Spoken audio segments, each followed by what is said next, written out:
Yo, yo, yo, what's the word? What's the word? It's your boy M16. Got my boy Wild Bill. What up, Wild Bill? BX Wild Bill, BX Wild Bill, you already know. Legendary Wild Bill. Yeah, we here to touch on the subject of police brutality and specific story of Robert Brooks, who just recently got beat to death by the correctional officers. New York State prison system. New York State prison. So, rest in peace to him, and condolences to his family. And we're gonna talk about police brutality in the prisons. So, you was locked up for how many years? I did 12 years in the state. 12 years in the state. So, tell me about a time where you either saw police brutality or you experienced police brutality when you was locked up in the state. Or wherever you was locked up. Well, first of all, we're going to talk, before I jump in, I'm going to let you know the Robert Brooks story is a story that's been going on for years. This is not the first time that happened. It's been going on for centuries. Right. You know what I'm saying? Since like the 60s, 70s, not centuries, decades. Yeah. It's been going on for decades. From the 60s, 70s. That's why they had the Attica riots behind stuff like that. And I experienced police brutality on a first-hand basis.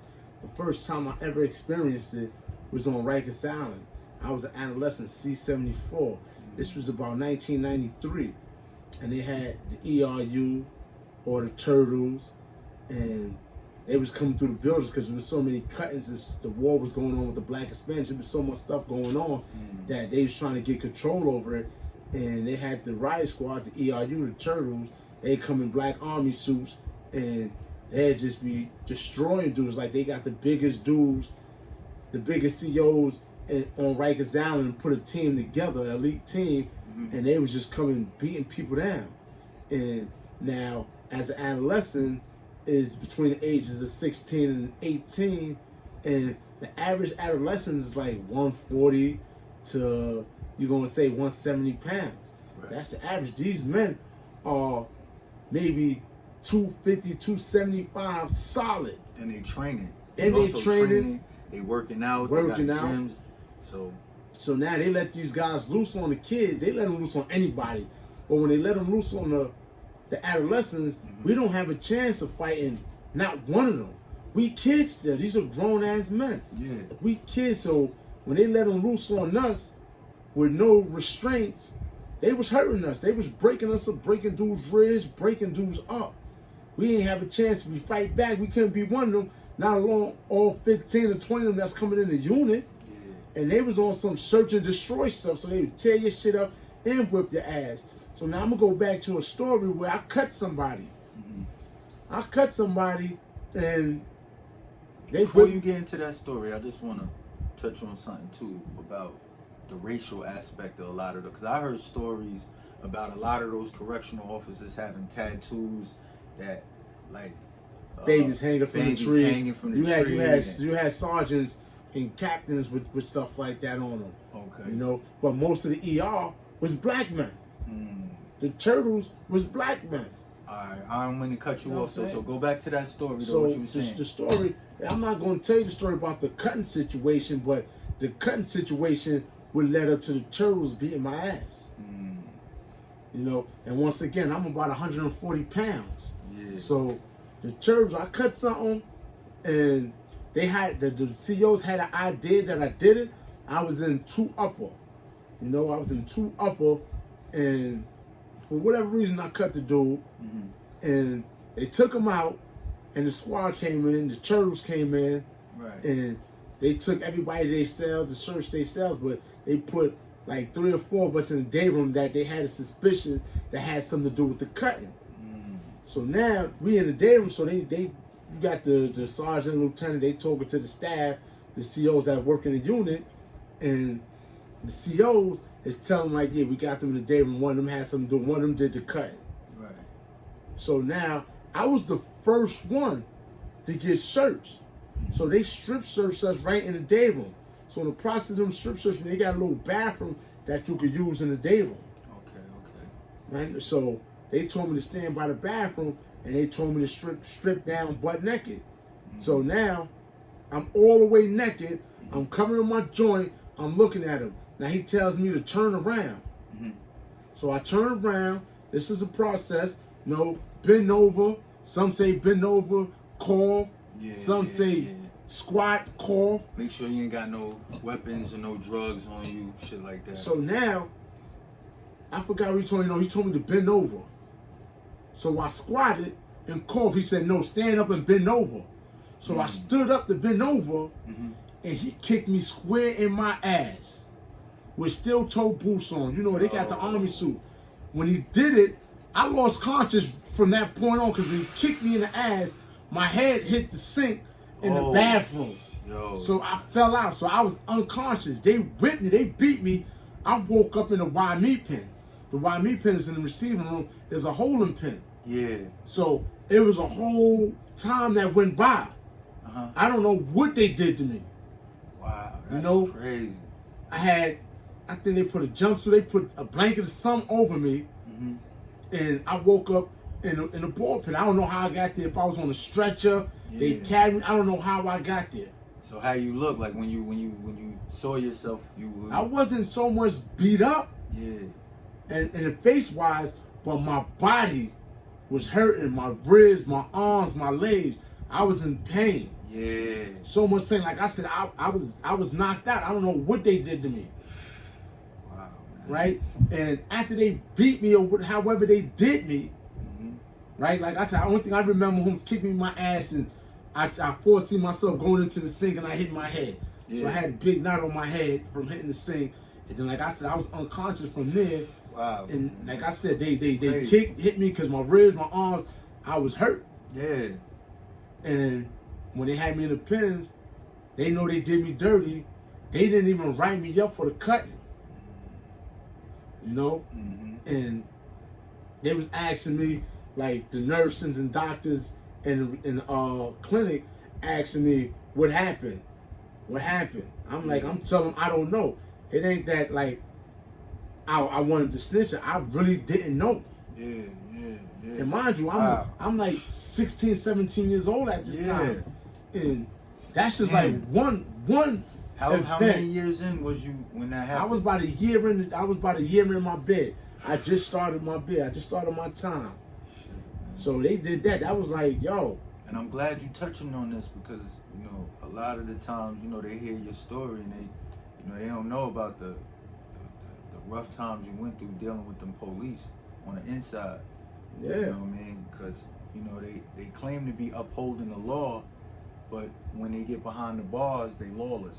Yeah, because they don't get in trouble. And their mission was to hurt people. Yeah. That was the first time I got into it with the police.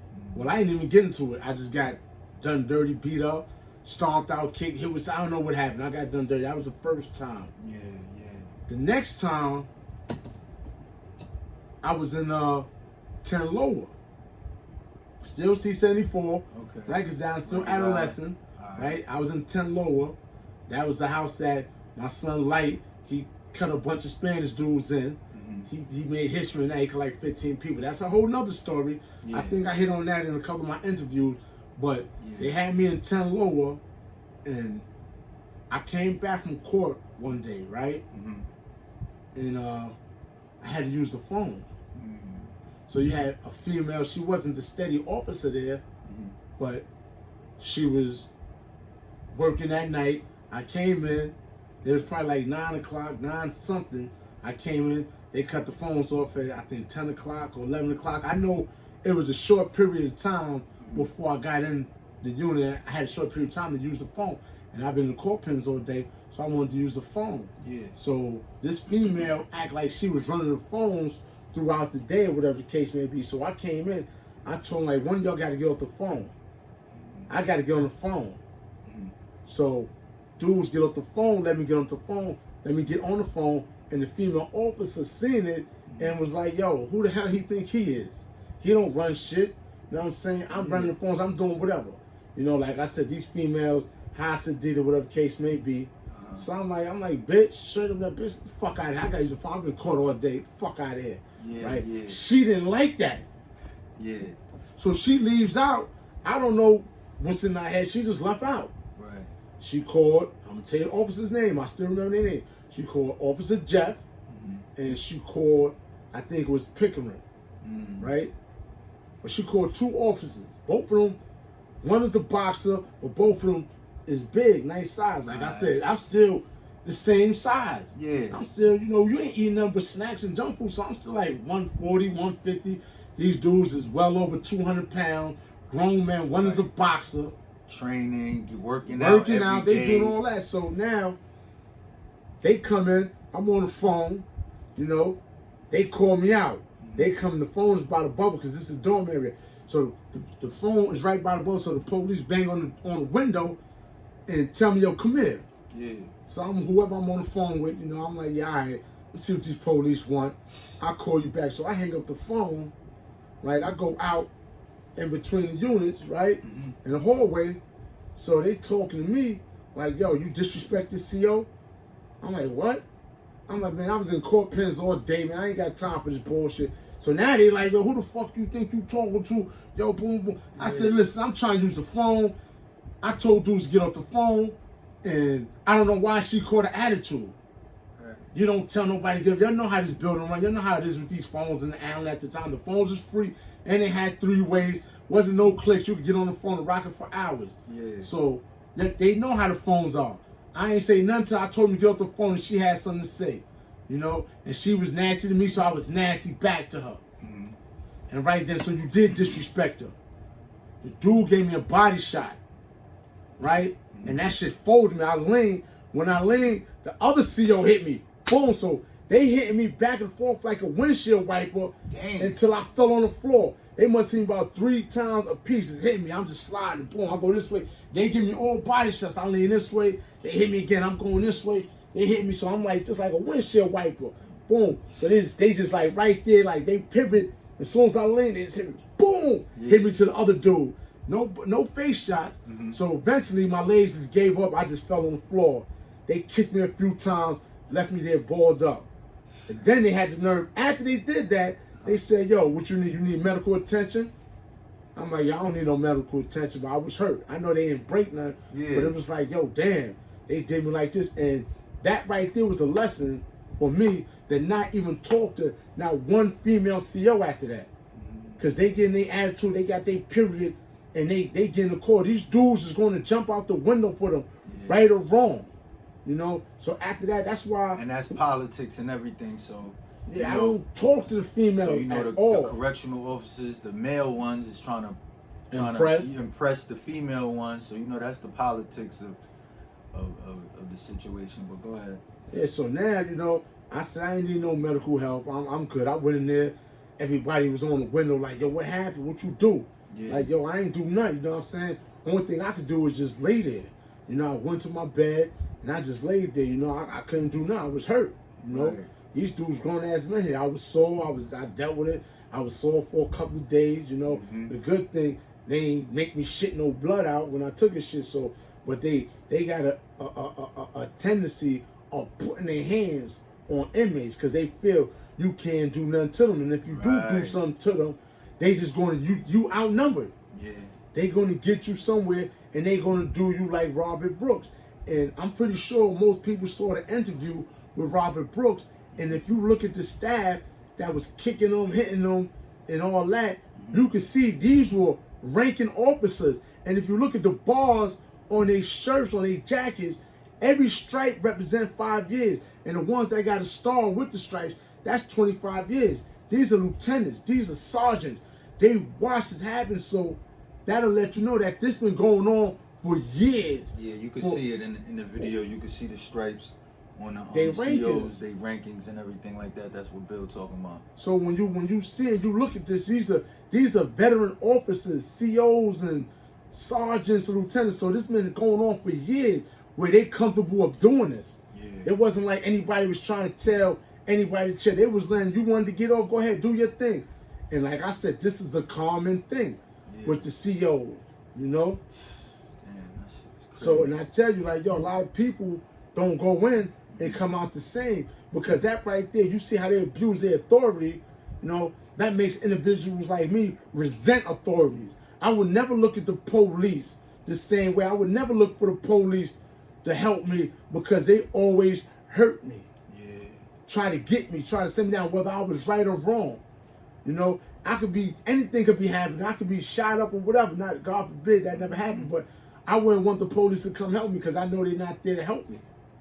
You know, just like the Lil Wayne story. Remember, he said he got shot in the chest, and all the police ran in there, and they looking for drugs and everything. And one sergeant or one officer like, yo, don't you see this little boy right here bleeding? Nah, I'm not familiar with what. There's a story Lil Wayne talk about this white officer that looked out. He shot himself, though. He shot himself, and the white officer stopped everybody. They trying to search the house for drugs. They're like, yo, you got this dude here bleeding, this kid. But that's a whole nother story. Some people are aware of it. Like Big said, though, if you ain't getting bags, stay the police. Yeah, but it's bad, man. So they got us resenting. I'll tell you a quick story before you go into that.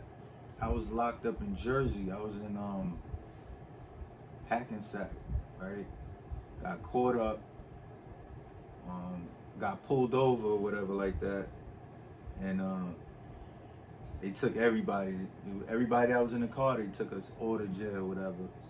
So the COs up there, they all diesel. You could tell that's all they do is work out, right? So they like, you know, my co-defendants, they chilling. They not worried about nothing. Me, I'm mad. I'm tight. I'm like, they like, why you so mad? Why you so mad? So they just kept messing with me the whole time I was there. The police? The correctional officers.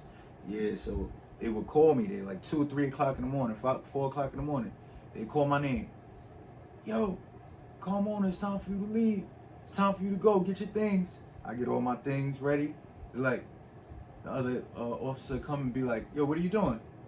Yo, go back to sleep, man. You ain't leaving.